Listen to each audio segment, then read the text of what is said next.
हर हर महादेव, ओम नमः शिवाय।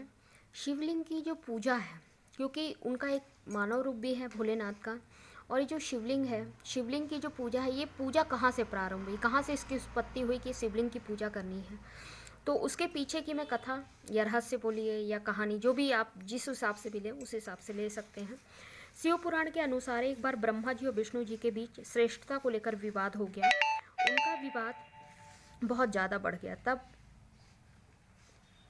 एक अग्नि की ज्वाला प्रकट हुई उनके बीच में। अग्नि की ज्वाला से लिपटा हुआ एक अग्निपुंज प्रकट हुआ।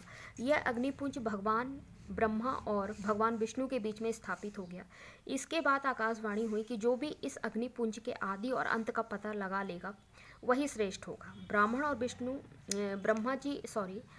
और विष्णु जी ने हजारों वर्ष तक इसका रहस्य खोजने की कोशिश की, लेकिन नाकामयाब रहे। निराश होकर दोनों देव फिर से वहीं आ गए जहां से वह अग्निपुंज के आरंभ और अंत का पता लगाने के लिए चले थे। वहां आने पर उन्हें ओम की ध्वनि सुनाई दी और परब्रह्म के रूप में प्रकट शिव हुए। उन्होंने अग्निपुंज का भेद बताया और ब्रह्मा विष्णु ने इनके अग्निपुंज को प्रणाम किया। ब्रह्मा विष्णु की प्रार्थना पर वह अग्निपुंज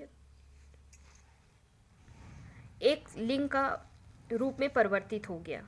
जिस ब्रह्मा और विष्णु ने सबसे पहले शिवलिंग की पूजा की, उसके बाद सृष्टि में शिवलिंग की पूजा का विधान प्रारंभ हो गया। और दूसरी कथा ये भी है कि जब माता पार्वती जब अपने पिता दक्ष के यज्ञ में कूद जाती हैं, क्योंकि भोलेनाथ को अपने पति का अपमान समझ के उनके जो पिताजी रहते हैं दक्ष, वो उनको नहीं बुलाते हैं, तो वो अपमान समझ करके अग्निकुंड में जब कूदती हैं तो महादेव उनके शरीर का जला हुआ शरीर लेकर के और दिगंबर रूप में उनका शरीर अपने कंधे पे लाद के पूरे विश्व में भ्रमण करने लगते हैं, जिससे चारों ओर उथल पुथल मच जाती है कि भोलेनाथ का क्रोध शांत नहीं हो रहा है।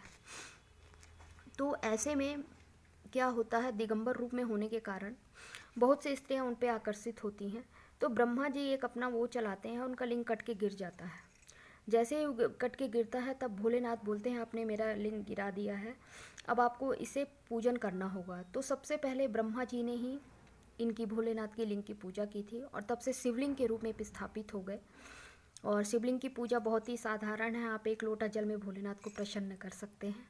पार्थिव पूजा अगर सावन के महीने में कभी भी सोमवार के दिन आप कर सकते हैं। पार्थिव छोटा सा एक नीचे बेलपत्र की तीन बेलपत्र का एक उसमें रख लीजिए थाली पे, बालू या कहीं से गमले से मिट्टी ला के एक बना लीजिए ऐसा शिवलिंग, और उसका भी आप दूध से दही से स्नान करा करके।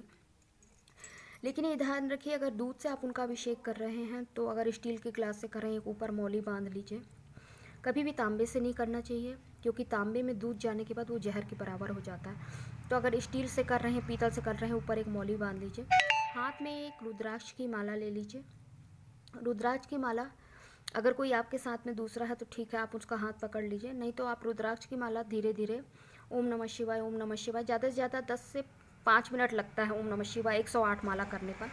आप दूध की पतली धार उनके लिंग पे लगा सकते हैं ऐसे धीरे से, अगर साथ में कोई ठीक है, नहीं तो आप धीरे धीरे भी अपने हाथ में एक रुद्राक्ष की माला और एक पतली धार ऐसे आप उनके ऊपर लगा के अभिषेक कर सकते हैं। बाद में कोई सफ़ेद कलर की मिठाई, क्योंकि सफ़ेद कलर की मिठाई या खीर भोलेनाथ को उनका प्रिय भोग रहता है, वो कर सकते हैं। और निचले शिवलिंग के जो निचले हिस्से पे वो ब्रह्मा जी का स्थान रहता है। शिवलिंग का जो नीचे ऐसा बना रहता है जिसके ऊपर शिवलिंग धारण है, क्योंकि रचयिता वो पृथ्वी के उस पर और महाकाल आदि अनंत है।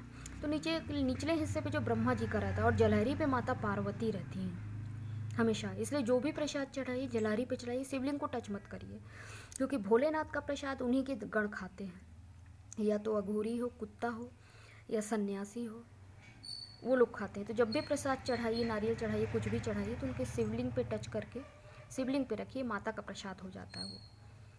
तो हर हर महादेव, ओम नमः शिवाय, जय माता दी।